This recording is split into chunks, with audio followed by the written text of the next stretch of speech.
Hello, hello. Welcome to the Author Spotlight, sponsored by your Author Hub. And I'm your host, Cynthia Martin, an avid book reader and a lover of books. We're here on Author Spotlight, where we talk to all kinds of authors and we talk about their books and about writing and their styles and their habits. And today we have a special guest, Perry Muse. And he's joining me today, and he is the author of the book, Morbid Thoughts and the Domino Effect, which is really kind of an interesting title, but it's so he has lived, well, I don't even want to tell you about what he's lived. I'll let you let him tell you about it because it's really kind of wild. So welcome, Perry, and tell us a Thank you. little bit about who you are. Yeah, thanks for having me. I'm 63 years old. I'm a third generation Army vet. I was raised and my mom always referred to me as a thrill seeker. So I was always one of those people that kind of pushed the envelope for fun, if you would. Several times in my life, I've been involved in things that should have probably killed me. Like a head-on car accident where I went through two windshields or hitting a telephone pole doing 110 on a motorcycle. And so the thing that really got my attention one day was when I was diagnosed with stage 4 cancer, prostate cancer that had spread outside of my prostate. So that Wow, was about 6 years ago. that's a lot in that statement there. Before we go any further, I'd like to back up a little bit because I'm a bit confused. Okay. How can you go through a car accident and go through two windshields? Yeah, so we were heading back to get my uniform at work, and we went a different way, and we were on a road that intersected in a sharp curve, and there had been a wreck there earlier that day, and the stop sign had been knocked down and not put back up, and we ended up hitting headlight to headlight with another vehicle. And I was in a van that had the engine compartment between the driver and the passenger, and the seatbelt was broken. And so when we hit, I hit the drink tray holder, my knees went into the dash, and then I flipped through the windshield. The windshield actually come completely out. I rolled across the hood of both the vehicles and was bouncing pretty violently and landed on the windshield on the other one, and it collapsed and fell inside of the other vehicle. So I was laying inside of the other vehicle. The passenger and driver were there, then the windshield, and then me on top like a sandwich. Wow. And even still then, you went on with your life like I assume that you were laid up for a while. About 8 months. I lacerated my kidney in 8 places where I hit that Oh, drink tray. So it was about an 8 month recovery in the hospital. wow. That's amazing that you had that type of an accident and you lived through it, number one. But then you had a motorcycle accident and you lived through that as well. Is that Right. right?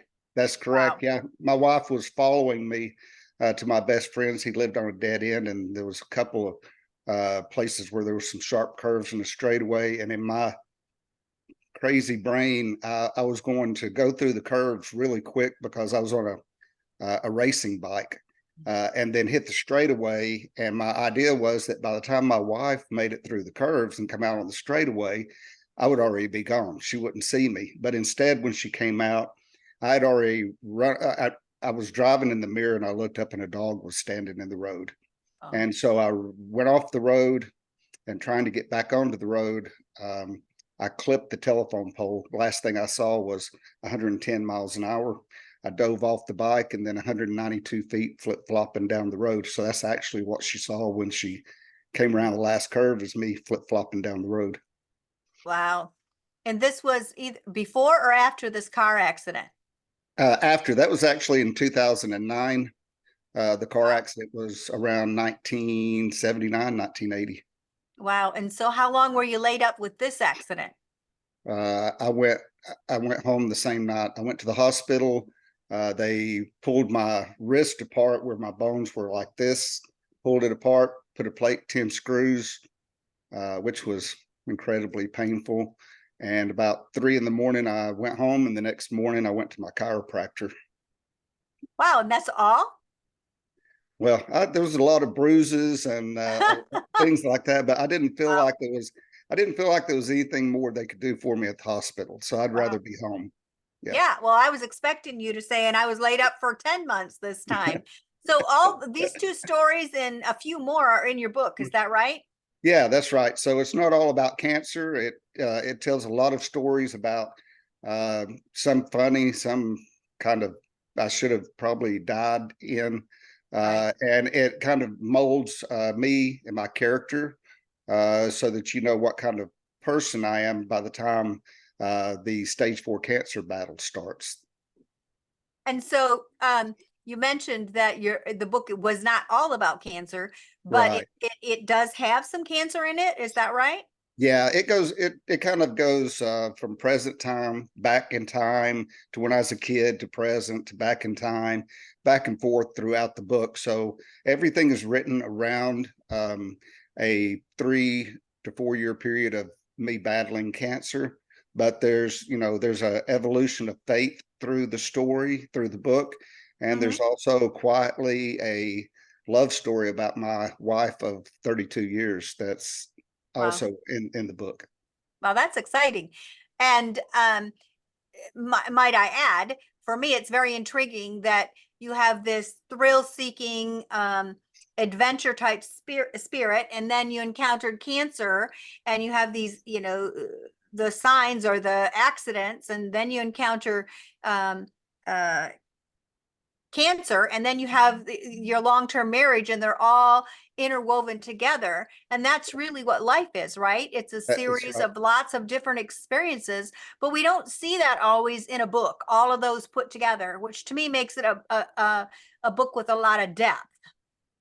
Right. So anytime I watch a movie or read a book, sometimes when I watch a movie, there's the slow period where you're getting to know the characters and there's not a lot going on, and I'm easily bored, Mhm. which is what's gotten me into trouble a lot of times. So I tried to intertwine all of these real life things in a way that there was always something going on that was noteworthy and interesting to read about, hopefully. Awesome. So, at the very beginning, you mentioned that you were in the service, and I see your hat there, sir. So, thank you for your Th- service. We always want Thank to you. honor our service members. So, talk a little bit about that time. I'm assuming that was before the car accident, or what kind of a time frame is that? Yeah, so I was a music major. I played trumpet. I was lead trumpet in high school. I was in the drum and bugle corps. I got a full scholarship and was a jazz performance major. The car accident happened while I was in college, and the fact that I was in the hospital for 8 months caused me to lose my scholarship. And I wasn't a rich guy, so I really couldn't afford to go back, and plus my body to get all the muscles and everything back to where I could play at the same level again was a feat in itself. So I went out and ended up doing some things, hooking up with the wrong people, got in trouble. And, my dad raised us in a military family so I said, I will never go into the military. But the judge said it was jail or Army, Navy, Air Force, Marines. So I said, I'll do Army. Went into the Army, was able to pick helicopter mechanic as a trait. And then from there was talking to pilots every day. I was able to figure out how to get into flight school.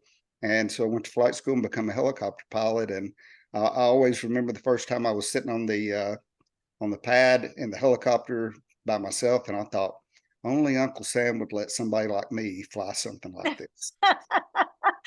That's really interesting because my husband and I have a best friend who was a military helicopter pilot, and when he got out, he continued his career as being a helicopter pilot for many years. And just the stories alone, in just that, it's fascinating. Right. So you have such a wide and depth of experience, and so that's kind of very cool. So Thank you. tell us a little bit. We've talked about your life. So tell us a little bit about your book and what inspired you to write the book in the first place. Yeah, so I wasn't sure if I I thought about writing a book and I wasn't sure if I had, people kept telling me, well, it's just prostate cancer and they'll do ABC and it's not a big deal. But those people didn't have stage 4 prostate cancer. And I realized what the real prognosis was. And I wondered if I could write something to try to help other people out. So I started taking notes and things, but really I had a dream one night and there was a gentleman that was a friend of mine, even though I don't really recognize him. And he walked up and said, hey, Perry, what are you doing these days? And I said, oh, just trying not to let cancer kill me. And he put his arm around me and chuckled and said, well, you're already dead. You just haven't finished your book yet.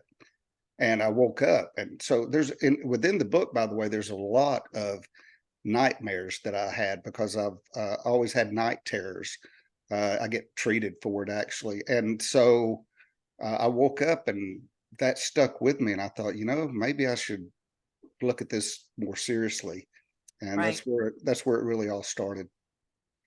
So that's kind of interesting because I would think, in a way, it's just how people different minds work. And I'm thinking, well, I'm not ever starting a book then if that's going to be the measurement, Right. But it's interesting how that inspired you. For me, that would make me move away from it instead of towards it. So, tell me about your writing. So, was that your first time writing? Tell me about your writing experience.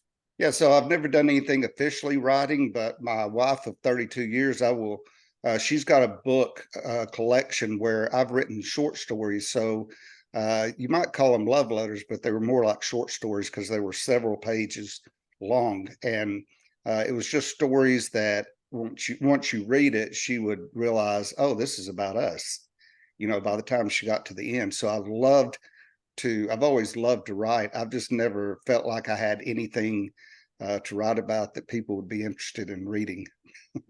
So Wow. And so, um, I guess I'm speechless for a moment here. The writing apparently it started a lot earlier than the idea of a book.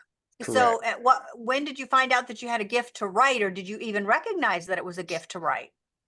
Um, I didn't really recognize it was a gift to write. I felt more like it was a love of writing, Hmm. but something I was maybe a little apprehensive about putting out there in the world for everybody to see and critique. Okay. But so over the years, you wrote your wife these stories, and they ended up being those sound very fascinating to me as well.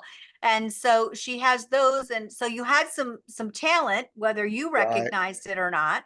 right. And so you have this dream, and so you decide, well, I'm going to write a book. Did in the dream did it inspire you? I mean, did you know you was going to talk about your life and the diagnosis of cancer, or what made you decide to write about your own life?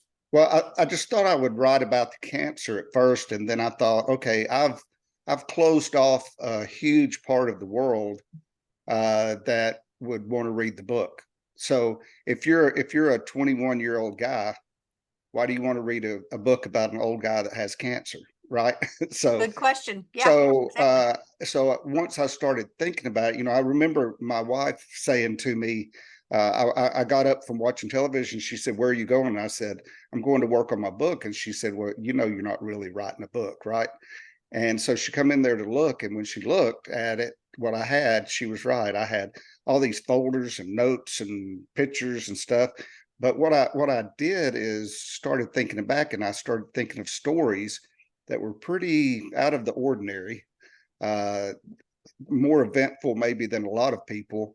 And I Yeah. decided, hey, I love movies that has a character and it goes back to when he was a kid and then it comes back and goes back to when he's a teenager and like that. So that was kind of the basis for my writing and how could I capture and entertain a larger audience. Yeah, and because we see the stories where you start young and you just kind of go through, you're following them through their life, which it makes it an easy read, but it isn't. There are usually large places that are like, okay, so and this is going where. So Right. how did you address that? Yeah, I didn't want any, what I wanted is for people to say, wow, it was hard to find a stopping point, not get to a point and go, I'm going to take a break from this. This is getting a little bit boring. So I tried to make it all um, very uh, high high energy, something going on at or funny or whatever. And the book's called Morbid Thoughts, but it's not a depressing book actually. And if you read all the reviews, it'll tell you that it's actually an uplifting book. It's an inspirational book, not to lay down, but to get up. Yeah. And so throughout the book, I will make statements in blue, and the blue statements are my literal morbid thoughts that I would have. I mean, I was out with my dog one day and I was petting my dog and I was thinking, wow, it's a Saint Bernard. He's 7 years old. He doesn't have that long to live. And then I thought, wow, he might outlive me. That's a morbid thought. Wow. Wow. Yeah, I mean, it's a statement that really makes us take a look at our life. And how Yes. do you think that affected the outcome of your life, or maybe not the outcome because we're not over? I just Right. hope that you go on for another 50 years. But Thanks. how do you think that changed your outlook on after you realize these kind of thoughts? It's kind of like a wake up call.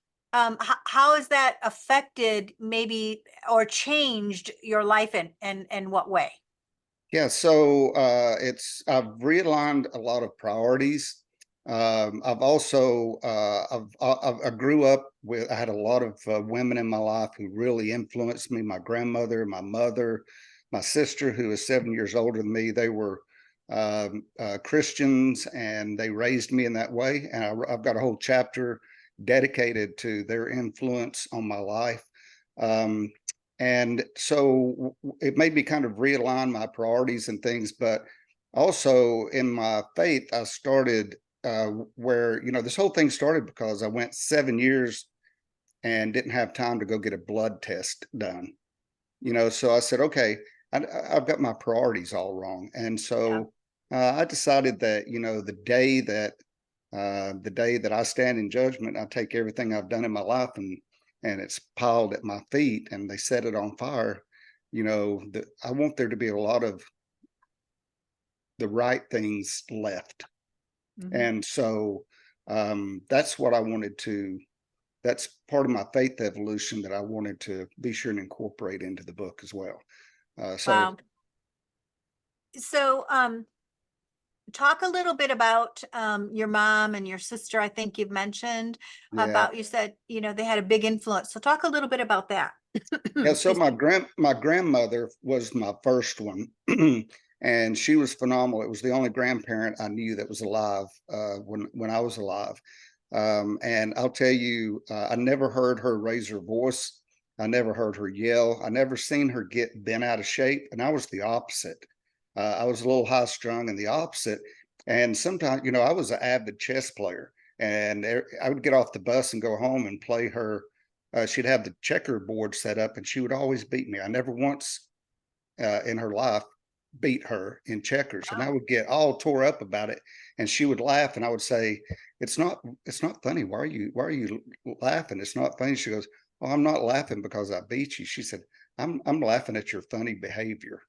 Yeah. And it would make me think. And so my mom was very similar, and my sister as well. And so it influenced me to gain control of my temper, and I'm in control of what comes out of my mouth, and I'm in control of what I say and what I do. And my mom said, I just want to tell you that my mom told me when I was a very arrogant person, and the more things that I lived through, the more invincible I thought I was, and the more I credited myself foolishly.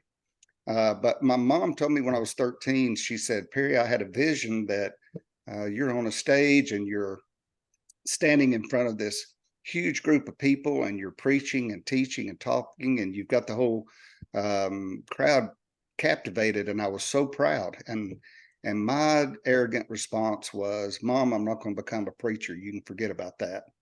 And Mhm. so when I released the book, just before I released the book, my mom passed away about 3 months before I released the book. but I got to talk to her about it and show it to her. And I said, Mom, I said, do you remember that dream? And she said, it wasn't a dream, it was a vision. And I said, yeah, that vision. I said, I just want to let you know that maybe it's not me physically standing in front of a group of people, but maybe this book is my platform to get out in front of all those people.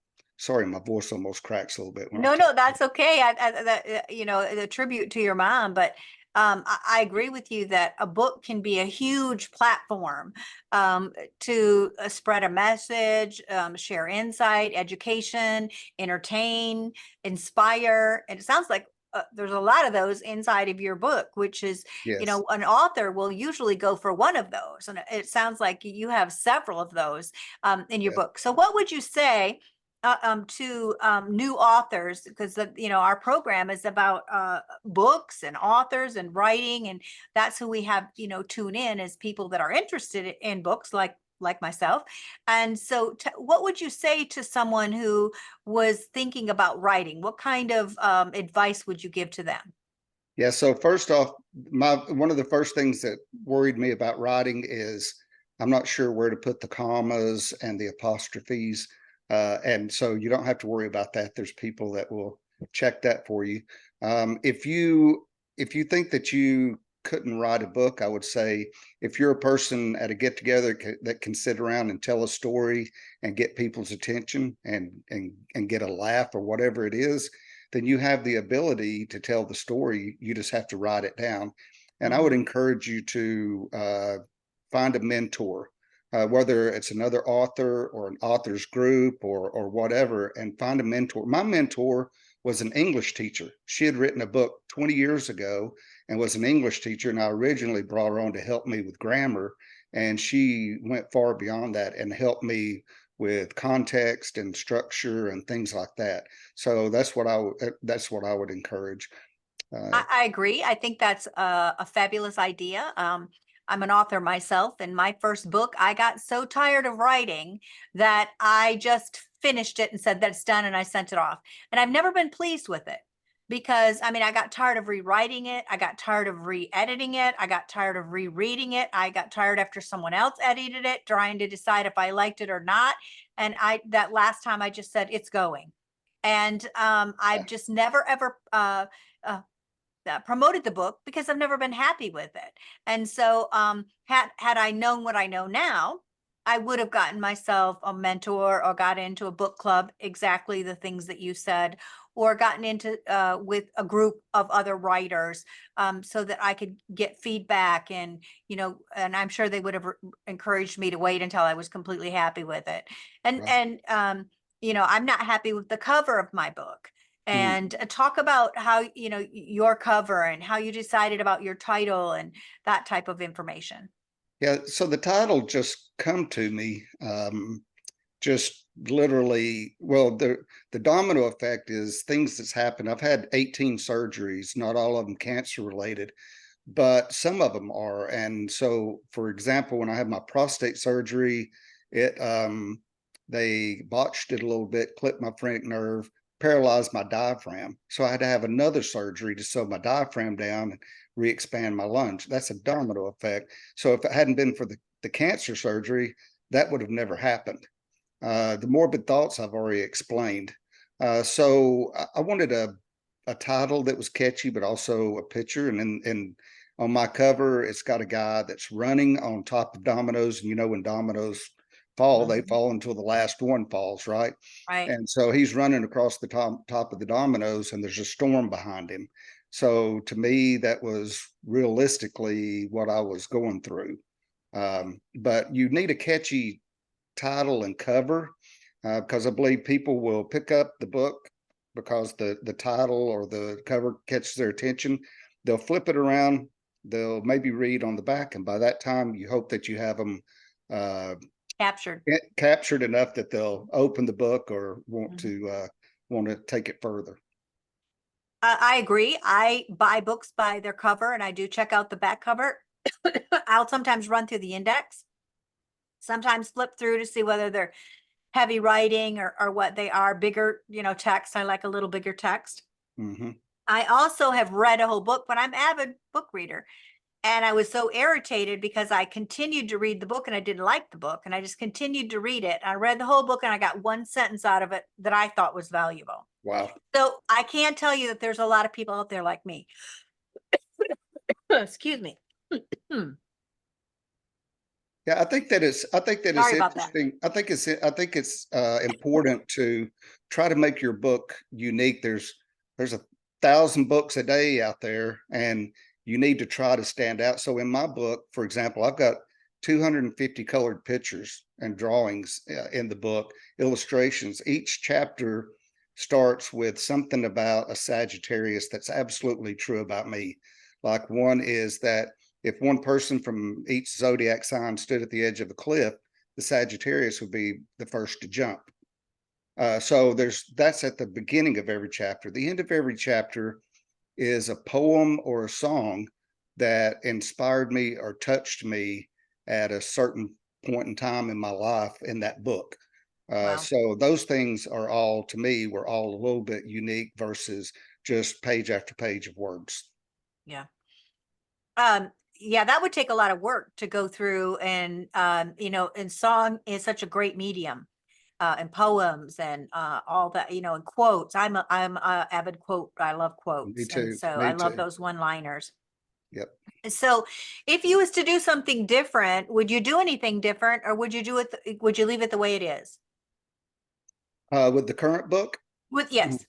I might reconsider the title because the fact that it says passing thoughts during cancer and it's got morbid thoughts in it, I think that people's initial thought may be that it's a morbid, depressing book, and they maybe in their mind figure out that it's going to be this terrible cancer battle thing when actually it's just the opposite. So I would probably do something different with the title that would uh, let people know that it's more of an uplifting, encouraging, motivating book, and it's more than just about cancer.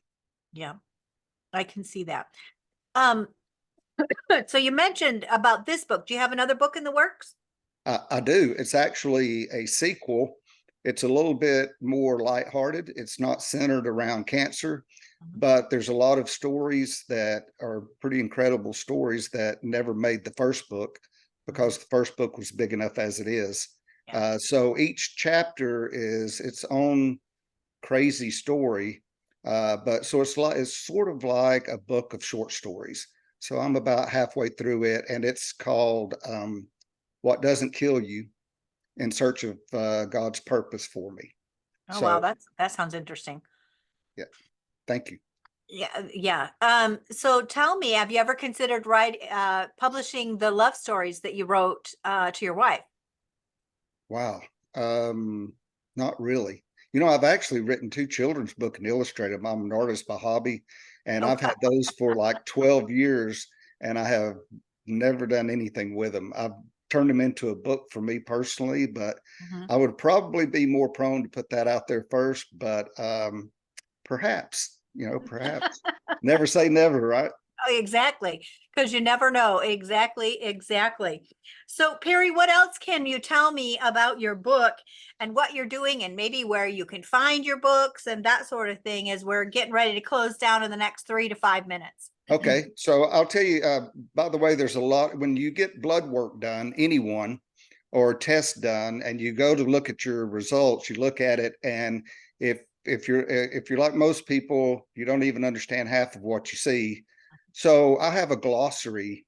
I explain a lot of stuff in very layman's terms, the medical stuff. There's a 16-page glossary of medical terms that anybody can reference and would be helpful to them. My name is Perry with a P. Last name is Muse, Muse. And if you just go to www.perrymuse.com, I have a website. It's got 2 video trailers. It's got a lot of content in it that would be pretty interesting. And the book is for sale. It's in hardback, soft cover, uh, audio book, or ebook, and you can get it on Amazon, Barnes and Noble, Google Books, Audible, any of those. And I assume that they could access them through your website as well. That's correct. Yep. Sure And so can. that's, And go my ahead. email address is on there. So if anyone would like to purchase a book from me, they can do so. I'll autograph it and mail it to them. Awesome. That's and so your website is Perry, Perry, Muse, Muse.com. Yes. Okay, because there's so many, Yep. endings of websites today, you just never know what it could be. Yeah. So, If you just Google my name, Perry Muse, it'll populate with a lot of stuff that'll take you right to my website. okay, great. Well, today, Perry, I have learned a lot about you and about your writing process. A fascinating man, a fascinating story, a great book. For those of you out there that are watching, I recommend that you go to Perry's website, perrymuse.com, and grab either. I love the idea that you have the Audible book, you have a soft cover, you have the KDP Kindle, you have all the different options. So those of us Yes. who read on their phone, like me, I read every day on my phone. I always tell my husband I'm in the car, no problem. And people say, "Why is your wife in the car?" Oh, it's because she's reading. I love to read, and I don't mind going with him and letting him go into Lowe's and Home Depot and all the man stores, because I'll just sit in the car and read, and he doesn't have to worry about hurrying because I'm happy. So Well, I great would like that you to, have your book I would like, available. I would like to say one thing that is, so I read my book also about 900 times, like you did yours, Mhm. trying to get it right. But I'll tell you, the best time I had was when the professional version of the audiobook came to me, and my wife and I sit down 2 or 3 evenings and turned it on and just sit and listen to someone else read my book to me. It Wow. was really good. I imagine that was powerful. Yes. It would be very powerful. Yeah. So there Sorry. you are, folks. It's a powerful story. It's worth you taking a look at. I'd love to have you go over and check it out. We are out of time today, but I hope that you've enjoyed listening as much as I have enjoyed visiting with Perry. We want to thank Thank you you. to you, Perry, and for those of you who join us here. And we want to thank our sponsor, yourauthorhub.com, for helping make this happen, for you for listening to make this happen as well. And also, before we close, remember to grab the book. And it's Morbid Thoughts and the Domino Effect. And that makes more sense now that Perry's explained it to us. I think that would be a great find for so many different reasons. And so I'd love to have you run over there and grab that. And I just want to say to you all, thank you for joining us. And we will see you next time on the Author Spotlight. Thank Bye you. bye now.